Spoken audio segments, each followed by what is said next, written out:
नमस्कार बच्चों, आज हम हिंदी एनसीईआरटी बुक 8वीं कक्षा की बसंत भाग 3 के प्रथम अध्याय ध्वनि कविता पाठ का अध्ययन करेंगे। इसके कवि हैं सूर्यकांत त्रिपाठी निराला। सूर्यकांत त्रिपाठी निराला हिंदी साहित्य में जोश और उत्साह की कवि माने जाते हैं। इस कविता के माध्यम से उन्होंने युवा पीढ़ी में एक नया जोश का संचार करते हैं और फूलों के माध्यम से जो उदास हैं, जो परेशान हैं, उन लोगों के अंदर एक नया जोश और उत्साह जगाने की कोशिश करते हैं। इस कविता का शीर्षक है ध्वनि। ध्वनि का अर्थ होता है बच्चों आवाज़। यह कविता कवि के अंतर मन की आवाज़ है। इस कारण इस कविता का शीर्षक उन्होंने दिया ध्वनि, अर्थात उनके अंतर मन की आवाज़। अब हम कविता की एक एक पंक्तियों को पढ़ते हुए उसके अर्थ को समझेंगे। कवि कहते हैं, अभी न होगा मेरा अंत, अभी अभी ही तो आया है मेरे बन में मृदुल वसंत, अभी न होगा मेरा अंत। कवि कहता है कि अभी मेरा अंत नहीं होगा, क्योंकि कवि जोश और उत्साह से भरा है, उसके अंदर जीने की इच्छा है, अभिलाषा है। इसी कारण वह कहता है कि अभी मेरा अंत नहीं होगा। अभी अभी तो आया है मेरे वन में मृदुल वसंत, अभी अभी तो मेरे जीवन रूपी वन में मृदुल वसंत आया है। वसंत एक ऋतु का नाम है। वसंत ऋतु फरवरी और मार्च में आरंभ होती है।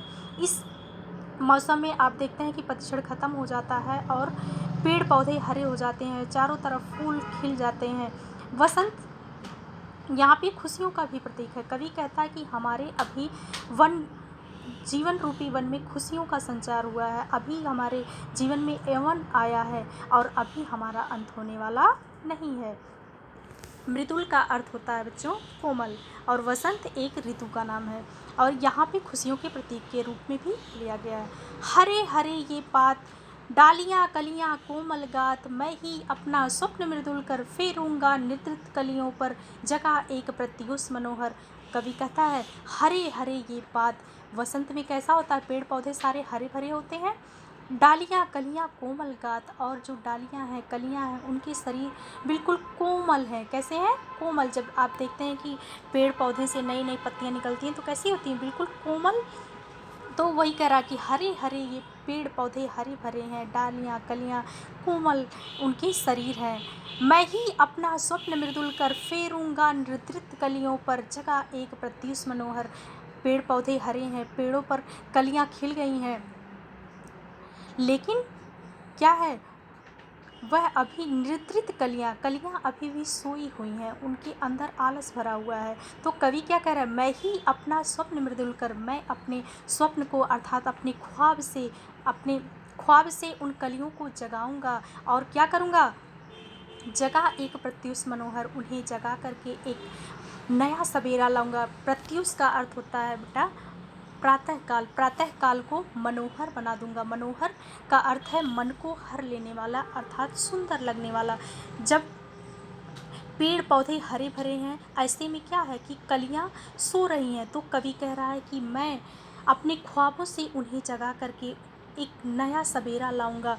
यहाँ पर अप्रत्यक्ष रूप से ऐसे मनुष्यों के बारे में उन्होंने सचेत किया है कि जो मनुष्य उदास हैं, दुखी हैं, परेशान हैं, जिनके अंदर जीने की इच्छा नहीं है, उनके अंदर वो क्या करेंगे, एक उत्साह भर देंगे, एक नई आशा का संचार करेंगे और उनके जीवन को मनोहर बना देंगे, जीने की कला सिखाएंगे।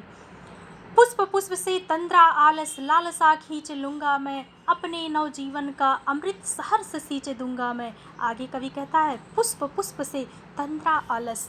तंद्रा आलस का अर्थ है बच्चों कि नींद में अलसाया हुआ। जैसे आप सो जाते हैं तो सुबह आपकी आंखें खोलने का मन नहीं होता है ना, तो आप नींद में अलसाए होते हैं, उस समय को हम क्या बोलते हैं, तंद्रा आलस, नींद में अलसाया हुआ। तो कवि कहते हैं पुष्प पुष्प से तंद्रा आलस, लालसा खींच दूंगा मैं। लालसा का अर्थ है इच्छा, अभिलाषा। पुष्प पुष्प अर्थात फूलों फूलों से मैं उनके आलस को दूर कर दूंगा, उनके अंदर एक नई अभिलाषा, नई इच्छा का संचार कर दूंगा।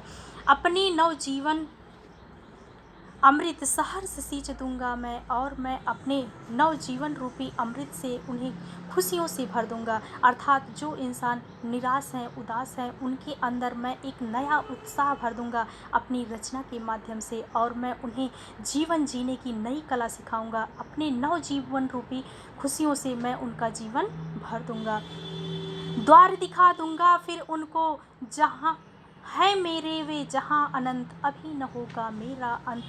द्वार दिखा दूंगा फिर उनको है मेरे जहाँ अनंत, मैं उनको वहाँ तक पहुँचा दूंगा वह जहाँ पर जाकर प्रसन्न होंगे, उनके जीवन में खुशियाँ ही खुशियाँ होंगी, निराशा का कहीं नाम नहीं होगा। अभी मेरा अंत होने वाला नहीं है। कवि कि इस कविता में उत्साह और जोश से भरा हुआ है। यह फूलों के माध्यम से अप्रत्यक्ष रूप से निराश और उदास लोगों के अंदर जोश और उत्साह भरते हैं। हमारी जो युवा पीढ़ी है वो निष्क्रिय क्रियाशील नहीं है, निष्क्रिय बन गई है, क्रियाशील नहीं है, जिसकी वजह से निराला जी अपनी लेखनी के माध्यम से, अपनी कविता के माध्यम से उनके अंदर एक नया जोश और उत्साह भरने की कोशिश किए हैं। उनको प्रेरणा दिया है, प्रेरणा से युवा पीढ़ी में जोश आ जाए और वो उत्साहित हो जाए, क्रियाशील बन जाए। जिस तरह से यहाँ पर उन्होंने दिखाया कि कलियाँ नींद में भरी हुई हैं, उस सवेरा उनके जीवन में तो हो गया है, लेकिन वह अभी भी अलसाई हुई हैं, उनकी आँखें नहीं खुल रही हैं। अर्थात जो युवा पीढ़ी है वह जीवन की खुशियों का आनंद नहीं ले पा रही है, वह दुखी और निराशा से भरे हुए हैं।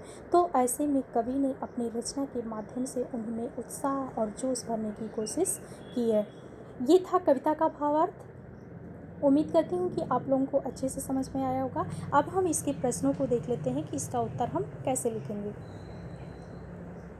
पहला प्रश्न, कवि को ऐसा विश्वास क्यों है कि उसका अंत अभी नहीं होगा।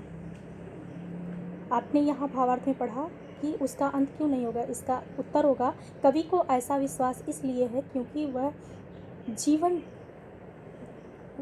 में अपने उत्साह और जोश से भरा हुआ है, वह जिसके कारण यह समझता है कि अभी उसका अंत नहीं होगा। दूसरा, फूलों को अनंत तक विकसित करने के लिए कवि कौन कौन सा प्रयास करता है। फूलों को अनंत तक विकसित करने के लिए कवि क्या करता है कि अपने ख्वाबों से उनका तंद्रा आलस दूर करता है, उनके अपने नव जीवन रूपी अमृत से उनका जीवन खुशियों से भर देता है। उनको अनंत तक विकसित करने के लिए कवि ये प्रयास करता है। अगला क्वेश्चन, कवि पुष्पों की तंद्रा और आलस से हटाने के लिए क्या करना चाहता है। कवि पुष्पों से तंद्रा और आलस से दूर करने के लिए अपने नवजीवन अमृत से उन्हें खुशियों से भर देना चाहता है। ये था इसका प्रश्न उत्तर। उम्मीद करती हूँ कि आप लोग इन प्रश्नों का उत्तर आसानी से कर लेंगे। और पाठ के जो कविता से आगे के प्रश्न हैं, वसंत को ऋतुराज क्यों कहा जाता है। इसके पाठ के आरंभ में ही मैंने बताया कि वसंत का जो मौसम होता है उस समय सारे पेड़ पौधे हरे भरे हो जाते हैं, चारों तरफ फूल खिल जाते हैं, मौसम बहुत ही अच्छा होता है, इसलिए वसंत को हम ऋतुओं का राजा कहते हैं। और आने वाले त्यौहार के बारे में जानकारी ये आप अपने घर में बड़ों से पूछेंगे, वसंत ऋतु में कौन से त्यौहार आते हैं। ये बाकी प्रश्न आप अपने मन से हल करेंगे। उम्मीद करती हूँ ये वीडियो आपको अच्छी लगी होगी। धन्यवाद।